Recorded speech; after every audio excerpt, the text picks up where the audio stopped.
Hello' guys, welcome back to my YouTube channel. আপোনালোক সকলোকে মনিকা মেধি চেনেললৈ স্বাগতম জনাইছোঁ। আশা কৰিছোঁ আপোনালোক সকলোৱে ভালে কুশলে আছে আৰু লগতে ময়ো ভালে আছোঁ। আহক ভিডিঅ'টো বেছি দেৰি নকৰি আৰম্ভ কৰোঁ। এয়া আজি মই বনাবলৈ ওলাইছোঁ সকলোৰে জনপ্ৰিয় এবিধ খাদ্য। এয়া হ'ল কঁঠালৰ মুচি।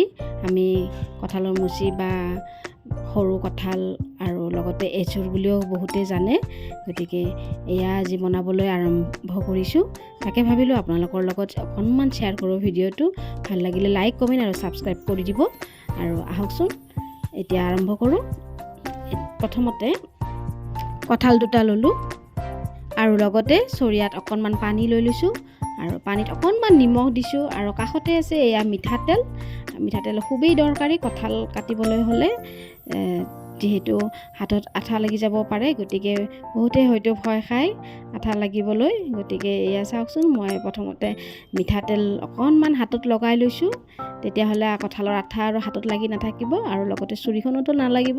আমি সাধাৰণতে সকলোৱে অলপ ভয় খাওঁ কঁঠাল কাটিবলৈ, তো যিসকলে ভয় খায় তেওঁলোকৰ বাবে এয়া এটা অতি গুৰুত্বপূৰ্ণ ট্ৰিক্স দিলোঁ আৰু সকলোৱে এইটো ব্যৱহাৰ কৰিব বুলি আশা ৰাখিছোঁ। এয়া কঁঠাল কাটোতে অকণমান মিঠাতেল সানি ল'লেই হ'ল, তাৰপিছত আৰু কঁঠালৰ আঠা হাতত লাগি নাথাকে।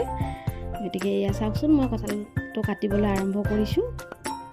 প্ৰথমতে এনেদৰে দুফাল কৰি ল'ব লাগিব। তাৰপিছত মাজৰ অংশত যিখিনিত বেছিকৈ আঠা থাকে সেইখিনি আমি গুচাই ল'ব লাগিব আৰু তাৰপিছতহে আমি বাকলিখিনি এৰাব লাগিব। এয়া চাওকচোন, মই কেনেদৰে কাটিব লৈছোঁ। আচলতে আমি সকলোৱে কঁঠালৰ চব্জি বা আচাৰ খাই ভাল পাওঁ। মই ভাবোঁ অতি কম সংখ্যক মানুহে কঁঠালৰ চব্জি খাই বেয়া পায়। আচলতে বেছি সংখ্যক মানুহে কঁঠালৰ চব্জি খাই খুবেই ভাল পায় আৰু তেওঁলোকে এই ভিডিঅ'টো চাব বুলি আশা কৰিছোঁ। আৰু যিসকল মোৰ চেনেললৈ প্ৰথমবাৰ আহিছে তেওঁলোকক মই অনুৰোধ কৰিছোঁ যাতে মোৰ চেনেলটো ছাবস্ক্ৰাইব কৰি দিয়ে আৰু ভিডিঅ'টো লাইক দিয়ে আৰু লগতে কমেণ্ট দিয়ে। আৰু আগলৈ কঁঠালৰ আৰু বেলেগ কিবা ভিডিঅ' চাব বিচাৰিলে কমেণ্টত জনাব, মই আপোনালোকৰ আগত দেখুৱাবলৈ চেষ্টা কৰিম। এয়া চাওকচোন, মোৰ কঁঠালখিনি কাটা হ'লে আৰু অকণমান বাকী আছে।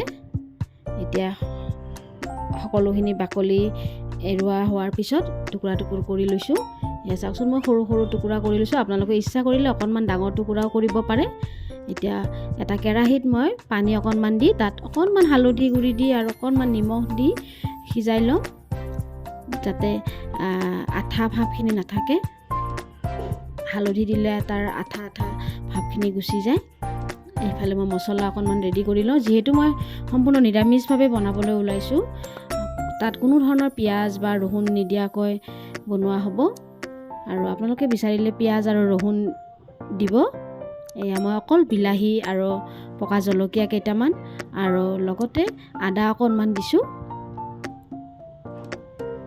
এয়া এটা কেৰাহীত এতিয়া মই অকণমান তেল দি পেলাই তাত কেইটামান পাঁচফোৰণ তেলত দিলোঁ। তাৰপিছত তেজপাত আৰু শুকান জলকীয়া, মানে আমাৰ গোটা শুকান জলকীয়া দুটা দিলোঁ। দি পেলাই আলু কাটি থৈছিলোঁ, আলুখিনি দি দিলোঁ। এতিয়া প্ৰথমে আলুখিনি অকণমান ভাজি ল'ম। আলুখিনি অকণমান হালধি গুড়ি আৰু লগতে নিমখ অকণমান দি পেলাই ভাজি ল'ম মই।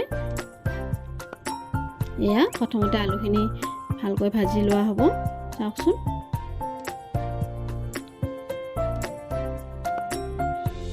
মই আচলতে আজি নিৰামিষভাৱে বনাব লৈছোঁ আৰু বহুতে পিঁয়াজ ৰহুন নিদিয়াকৈ বেয়া পাব পাৰে, তো গতিকে যিসকলে পিঁয়াজ ৰহুন খায় তেওঁলোকে দিব পাৰে। মোৰ আচলতে আজি নিৰামিষ খাবলৈ মন আছিলে, তো তাৰ কাৰণে মই পিঁয়াজ আৰু ৰহুন দিয়া নাই। এয়া চাওকচোন, মই আলুখিনি ভাজা হোৱাৰ পিছত বিলাহী আৰু যিখিনি মই পেষ্ট বনাই লৈছিলোঁ সেইখিনি মই দি দিলোঁ। আলুৰ লগত একেলগে ভাজা হওক। এতিয়া সেইখিনি ভাজা হোৱাৰ পিছত কঁঠালখিনি দি দিলোঁ। মই সিজাই লোৱা কঁঠালখিনি এতিয়া ইয়াতে দি দিলোঁ।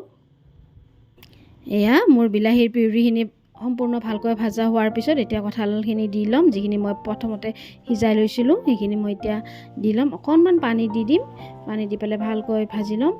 তাৰপিছত এখন ঢাকনি দি পেলাই আৰু অলপমান সময় সিজিবলৈ দিম।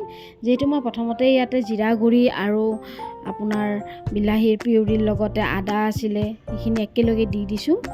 তো সেইখিনি ভালকৈ ভাজা হোৱাৰ পিছত অকণমান পানী দি পেলাই আৰু অলপ সময় সিজিব দিব লাগিব। এতিয়া গোটেইখিনি পানী আমাৰ কমি যোৱাৰ পিছত এয়া অকণমান মই গৰম মছলাৰ গুড়ি দি পেলাই এতিয়া নমাই থ'ম। এয়া চাওকচোন মোৰ চব্জিখন দেখিবলৈ কিমান ধুনীয়া হৈছে আৰু ইয়াৰ টেষ্ট ইমান বেছি হৈছিলে। আপোনালোকেও এনেকৈ বনাই খাবচোন, তেতিয়া গম পাব খুবেই টেষ্টি হৈছিলে খাবলৈ। এয়া চাওকচোন ইয়াৰ দেখিবলৈ যিমানখিনি ধুনীয়া আৰু লোভনীয়া হৈছে, খাবলৈও সিমান মজা হৈছিলে আৰু গৰম গৰম ভাতৰ লগততো আৰু অপূৰ্ব লাগিছিলে খাবলৈ। গতিকে আপোনালোকেও এনেদৰে বনাব বুলি আশা কৰিছোঁ। আজিৰ ভিডিঅ'টোৰ যোগেদি নিশ্চয় আপোনালোকে উপকৃত হ'ব বুলি। তো আজিৰ ভিডিঅ'টো ইমানখিনিয়ে আছিলে। পুনৰবাৰ আকৌ এটা নতুন ভিডিঅ'ত লগ পাম। আজিলৈ নমস্কাৰ।